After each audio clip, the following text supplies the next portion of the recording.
Klaten, Jawa Tengah. Nah Pak, wow, kalau kaitannya sama sesudah senam lalu berkeluarga sehingga punya anak turun tadi ada pengaruhnya Mbak? Enggak Pak dengan senam tadi? Otomatis terpengaruh. Ibarat kita itu nyantan, masak pakai santan, dan masak yang tidak diberi santan, itu ketahanannya lain. Dan karena ini istilahnya ya namanya air mani itu sudah tidak terkontaminasi, terpengaruh yang secara dominan, pengaruh ekosistem, sehingga akan membuahkan anak yang baik. Kualitasnya lebih bagus ya? Lebih bagus. Ibarat orang menciptakan anak itu seperti busur panah. Kalau sudah lepas dari itu bedornya, anak panah itu menuju sasaran. Iya, tepat pada istilahnya sasarannya. Bila mana tidak kena, itu kan lain. Kalau toh sudah kena, nah itu kena itu mesti jadinya jadi yang baik, anak yang istilahnya itu, oh anakku kok ini orang bijik-bijik. Karena apa? Elemennya kambing itu sudah kurang. Karena kita makan itu dimuati elemen kambing, daging kambing, daging sapi, daging dan sebagainya. Itu sebagian kecil masih kerja aktif. Nah, sehingga akan mempengaruhi janin itu. Nah, kalau kita belajar senam rohani menetralkan itu. Mula tembunge her juno, her banyu juno urip. Her janah, air banyu janah suci. Lah itu kesempurnaan itu karena itu menep itu tadi, setelah menep tidak ada istilahnya elemen yang istilahnya terlalu muncul. Itu sehingga naik horizon itu akan membuahkan anak yang baik. Sesuai dengan harapan ya Pak. Nah ya, jadi penis itu mengeluarkan air mani. Setelah lepas itu tidak bisa tak bujengi tak itu menjadi kodrat sudah. Nah maka nek wong Jawa bisa mengatakan ada komo wurung komo dadi. Sing lepas tepat itu namanya komo dadi, yang tidak jenenge komo wurung.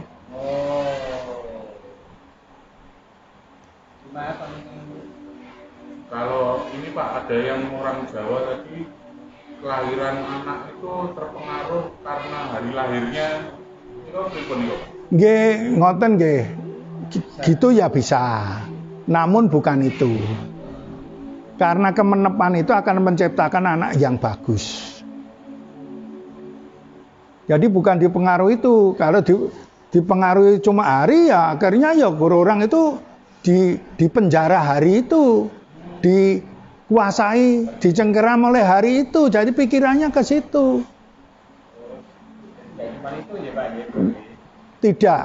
Jadi karena itu sudah istilahnya horizon. Anak itu selamanya tidak ada yang manut wong tua. Ning wong tua berjalan menuju paralel sama anak itu dikatakan anak itu udah wong tua. Tapi kalau anak dan orang tua tidak berjalan paralel dikatakan anak orang itu udah wong tua. Pasangan juga seperti itu ya Pak? Ya pasangan itu seperti itu. Jadi misalkan kita cari-cari harinya yang pasangan sama dan ini ketemu istilahnya jodoh dan sebagainya. Lah kalau di zaman sekarang itu kan orang-orang sudah tidak mengenal itu. Jadi kita serahkan saja yang menciptakan biji cabai, yang ngecat biji cabai itu. Kalau kita serahkan kepada itu biar nanti dibimbing pasno. Dipaskan. Iya, ditepatkan. Jadi kejiwaan itu memang senam rohani itu memang dibawa ke situ. Mendorong ke situ ya Pak? Otomatis. Ibarat rudal itu penggalake yaitu senam rohani itu. Mamanya anaknya itu enggak seperti harapan. Iya. Saat ikut senam rohani itu bisa meluruskan. Itu sudah jadi kodrat. Saat sanggama rasa mulya kang jumeneng ro idrapi gol garu metu dadi itu sudah kodrat. tidak bisa dirubah. Itu sudah suratan. Kan sudah lahir umpama gitu. Terus suatu saat nanti anaknya yang lahir itu yang akan datang itu bagus, lebih bagus daripada yang sudah. Namun loh, senam rohani itu juga bisa mencegah. Paling enggak anak itu mengenali rambu-rambu. Kalau bapaknya belajar senam rohani, otomatis ini kena imbas. Kena vibrasi bapaknya itu sehingga juga membentuk istilahnya tidak nek singo ki kodrate ki seperti itu. Tapi nanti singone itu tidak sekodrat seganas itu. Ini kondisi corona ini gimana? Ya, corona itu keadaan segala sesuatu itu perputaran. Perputaran waktu. Nah, sehingga kita apa yang terjadi itu kehendak ilahi. Jadi kita harus serah diri. Nanti kita dibawa kemana? Istilahnya orang Jawa dalam keadaan sekarang itu jagat digaru. Ning menungso ling gelem ngerti bakti nang Gusti Allah bakal brojol selane garu. Nah, keadaan sekarang itu ibarat dibajak. Dunia ini dibajak. Dibajak seperti itu, digaru itu loh. Lah orang-orang yang istilahnya itu bakti dalam arti ngerti bener tentang panembah, lah itu bakal membrojol selane garu. Maka tadi saya katakan sekarang itu wong picak nuntun wong buta. Bisa cerita tapi tidak tahu sate. Ning sate seperti apa itu dia tidak tahu. Karena sudah pikirannya terbangun. Terframing soal masalah itu.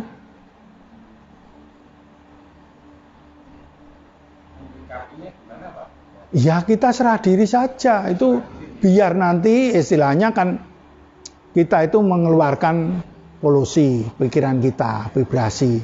Itu semakin orang senam rohani banyak itu nanti mempengaruhi masuk neng pikiran orang-orang itu seperti udara. Misalkan ya kita gini. Udara itu panas itu mesti butuh udara.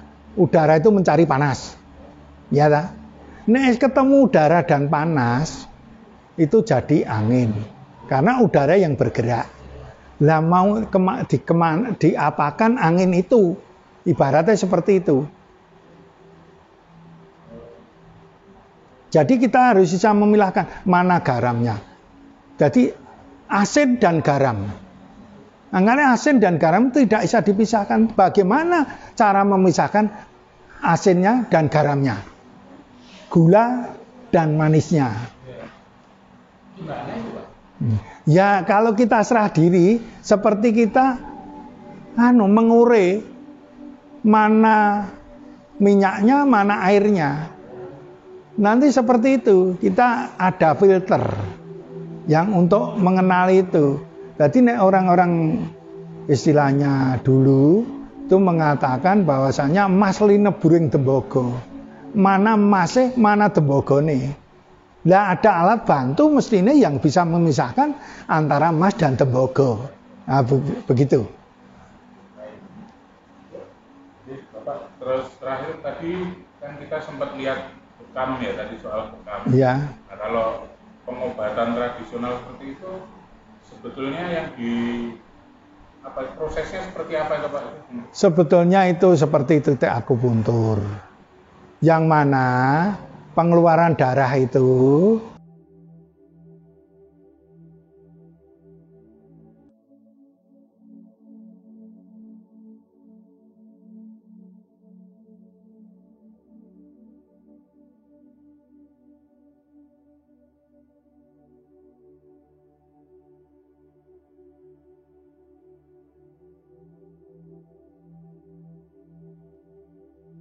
untuk menciptakan ganti darah baru. Otomatis setiap rutin penanganannya setiap waktu, sehingga akan darah itu tetap darah baru. Karena itu ada saraf motorik dan sensorik. Motorik untuk bekerja, sensorik untuk berpikir.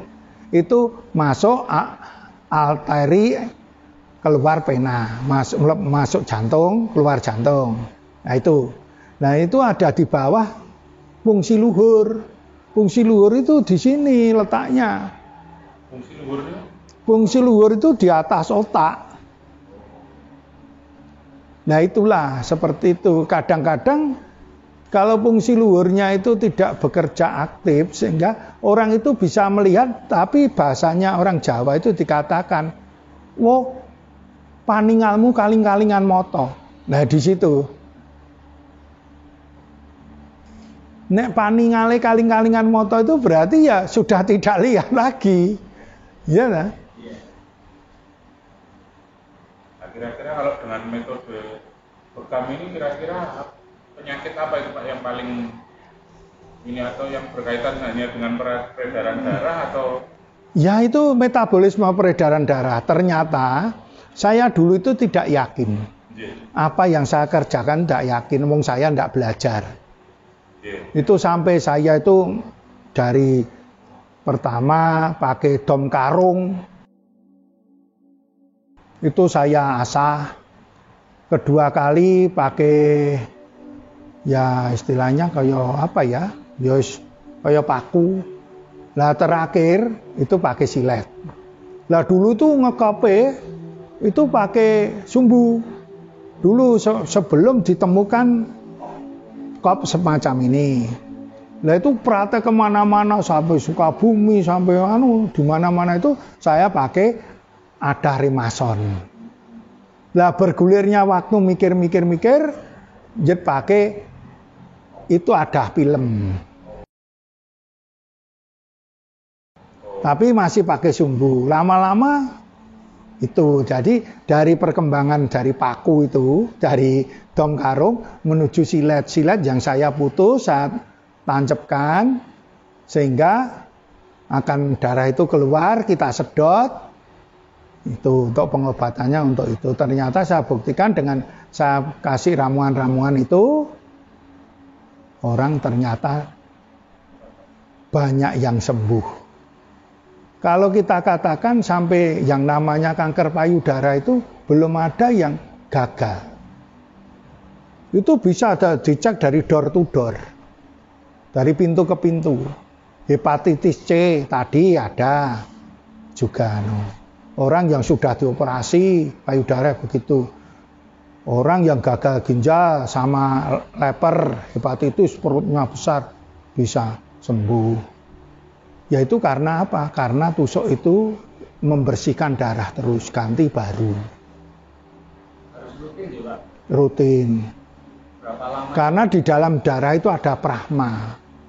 Nah prahma itu, zat hidup itu akan memberikan suatu kekuatan maupun ketahanan fisik. Pak Yun Sewu, kalau bekam itu, kalau Bapak mulai tahun pinter nih Bapak? Ya kira-kira tahun 76, 75 itu sudah saya praktek. Sebetulnya tapi berhenti lama, ya lama kerja lagi setelah saya punya istri. Itu anak saya si Wisnu itu kira-kira ya usia berapa ya? Satria itu ada Satria 86 lagi. Saya ngulangi itu. Iya.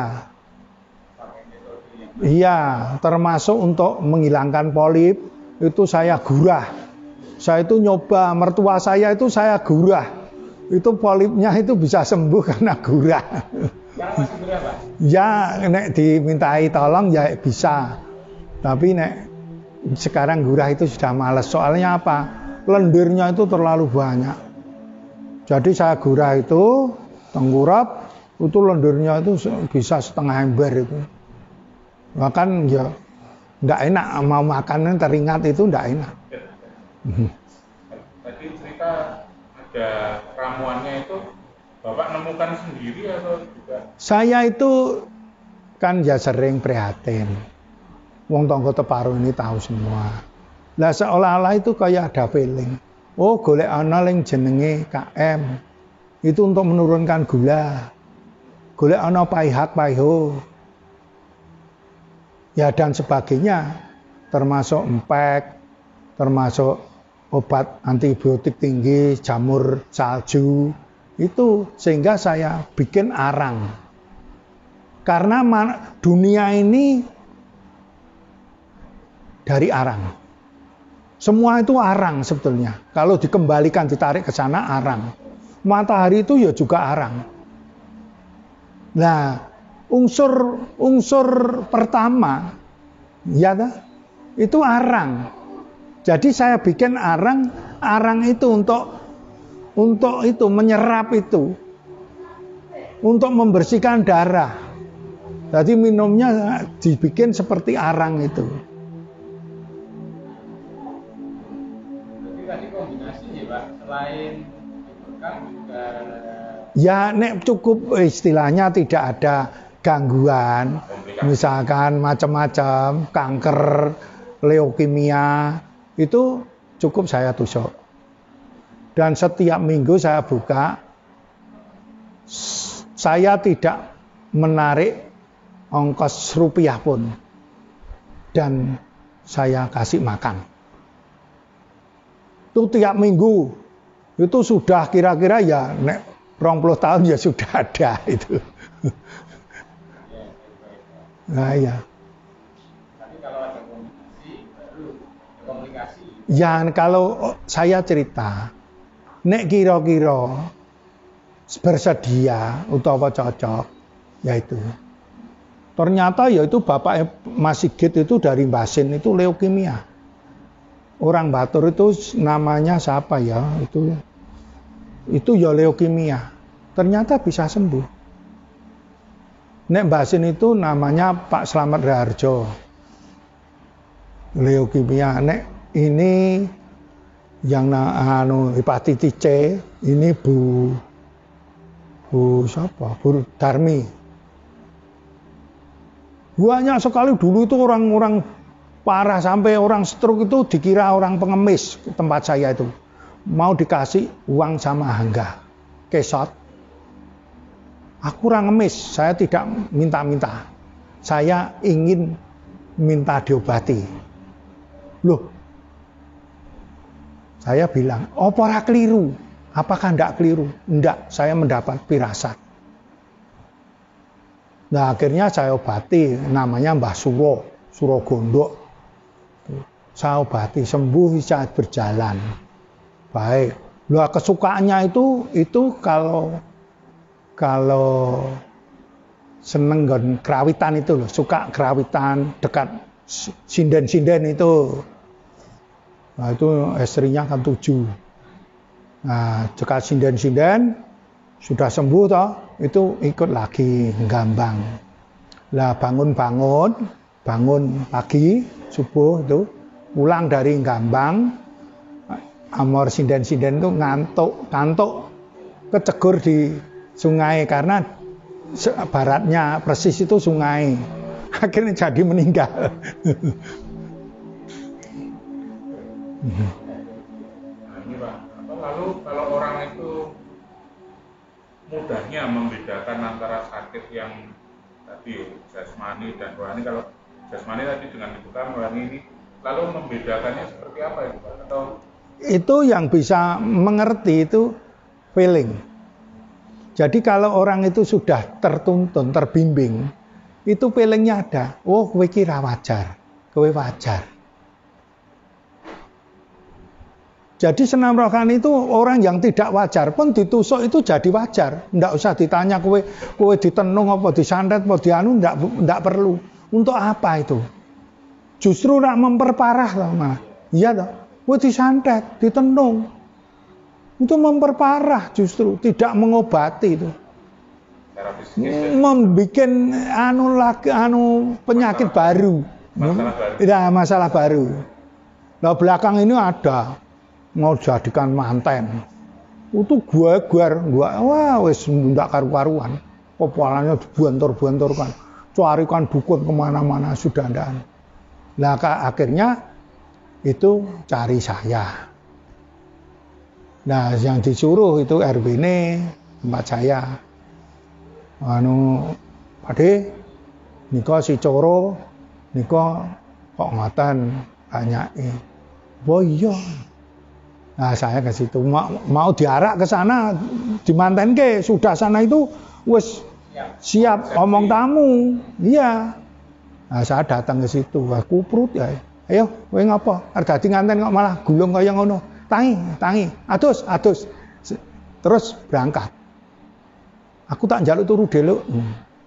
Tidur berangkat. Karena apa? Karena ada pancaran. Di mana yang gelap dekat terang, itu gelap itu akan pergi. Ndak usah disuruh. Jadi kesedihan, kebingungan, frustasi itu karena kegelapan. Kalau toh itu ada lampu nyala di dalamnya, itu gelap itu ndak usah disuruh sudah pergi dengan sendirinya. Seperti itu. Jadi gelap itu piye tambahane obatnya apa? Obatnya terang. Kalau di dalamnya ada terang, itu sudah pergi tanpa permisi itu. Kaitannya tadi ada yang kita pernah lihat itu 6 rohani lalu ternyata ada seperti warisan ya. Itu kalau kayak gitu itu seperti apa itu Pak? Itu sebetulnya karena sudah terframing dengan banyak. Orang ini golek pesugihan apa mesti sah. Iya ta? Nah, mbok nek iso golek pesugihan mbok golek kabeh. Semua do cari biar sugih. Ternyata kan tidak bisa. Ya, cuma yang orang yang elemennya saja sejenis itu yang bisa. Nah, itu mestinya segala sesuatu itu ada transaksi. Transaksinya gimana? Nek kuwi rumangsa dudu parimu, parine anak putumu kau ambil, kau petik. Ya otomatis anak putune tinggal merasakan, wah pariku kok gandor-gandor. Sebab apa? Dulu wis dipethik mbahmu. Nah, itulah. Seperti itu.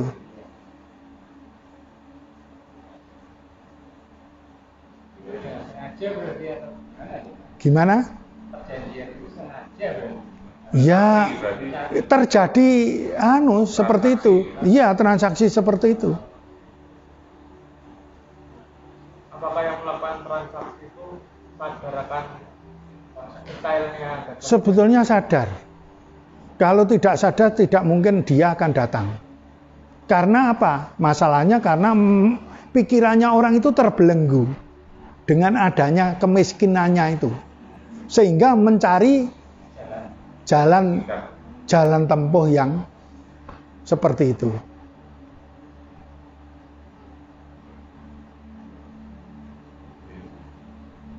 Nah,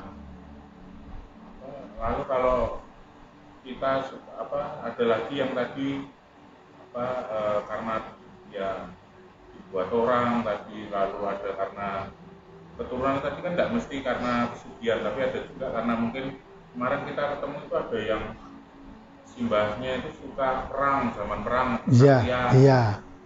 Nah kalau seperti itu mutusnya apa? Bisa enggak? Karena ada efeknya enggak kata? Ya karena belajar senam rohani itu memutus. Itu potong kompas. Karena darah yang mengalir itu akan dinetralisir. Misalkan darahnya darah pemarah, akhirnya dinetralisir.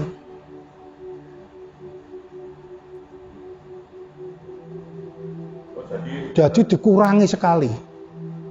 Berarti kasarannya apa yang dilakukan simbahnya atau eyangnya dulu mesti tanah turunnya itu mesti ada gitu? Iya masih, itu genetika. Jadi bagaimana senam rohani itu sebetulnya revolusi genetika. Bagaimana mencetak gen sehingga gen itu bisa jadilah orang yang istilahnya bisa memetri mengayu-ayu ning bawono. Jadi jadilah pemimpin yang bisa melindungi. Pemimpin yang istilahnya itu bijaksana dan arif. Jadi tujuannya senam rohani itu dulu itu saya, kowe do prihatina, kamu do prihatina biar anakmu besok jadi orang yang baik-baik. Karena kamu belum produksi. Karena setelah produksi ya seperti itu. Contohnya ya sekarang. Kenapa Wisrawa karo Sukeksi? Itu gambaran. Karena kecantikane Sukeksi, Wisrawa mau menerima Wisrawa. Sebetulnya Wisrawa kan dadi dutane Danaraja anake. Pak, aku rabekno. Suruh meminang Sukeksi. Sukeksi punya permintaan. Kalau siapapun yang bisa medarke Arji Sastra Jendra Yuningrat pangruwating diwu bakal disuwitani. Ternyata yang bisa Wisrawa. Lah mau diserahkan kepada anaknya, ndak mau. Yang bisa kamu kok. Karena daya ciptanya masih kuat, walaupun seorang pujangga maupun begawan, sehingga akan melahirkan Dasamuka. Kenapa matamu masih mata keranjang, Wisrawa? Lahir lagi yang namanya Kumbakarna. Dengarkan kamu, Wisrawa, kalau kamu itu seorang begawan yang luar biasa. Lahir lagi Sarpa Kenaka, Sarpa Ula Kenaka Kuku. Jangan lidahmu bercabang dua. Kalau bukan hakmu jangan kau miliki, Wisrawa. Setelah perkawinan Rasa Mulya kang jumeneng Ro Idrapi Golgaru metu dadi karena keheningan ini tadi antara elemennya itu tidak saling menonjol. Sehingga lahir Gunawan Wibisana yang bisa menggantikan Ngalengka jadi Singgelapura. Itu gambaran. Jadi kalau masih terlibat itunya, ya kadang-kadang untuk membedakan itu orang luar tidak bisa. Itu karena apa? Sebetulnya ya air mani keluar itu bukan butuhnya orang, butuhnya itu pengen keluar sendiri. Lah orang dituntut itu, pikirannya dipengaruhi itu. Mula tes putih saka Bapak Ibu Raja Kuku Kakang Banjaran Sari. Lah kalau itu sudah tes putih, jet akhirnya keluar, mula jenenge Mungkara, ya Sri Dadu Mungkara, Mungkara Durga. Mungkara Durga iki 3 sasi dadi rasane iki ngidam kawuran. Mungkara Gotra, Mungkara Gana, nek Gana ki wujud 5 sasi dan sebagainya sampai ling jenenge Gonjong Goling sampai Jati Giwang, Jati Kurep, Jati Rambat, Jati Tindak, Jati Jumeneng dan sebagainya itu. Kalau itu ada hubungannya dengan apa Pak? Kalau orang bilang karma dan reinkarnasi. Ya, inkarnasi itu bagaimana? Kalau inkarnasi itu sebetulnya pemikiran yang belum tamat. Karena manusia itu terdiri dari 2 unsur. Yang namanya roh itu Tuhan sendiri. Yang namanya nyawa itu kesadaran. Cipta rasa budilan karsa pemikiran itu. Maka bedane wit karo menungso itu padha-padha urip. Iki kesinungan roh karo ora kesinungan nyawa. Sing wit iki. Nek menungso kesinungan roh, kesinungan nyawa. Nah niku wau. Lah nyawa ki ngetokke ketek ling jenenge cipta rasa budi lan karsa niku wau.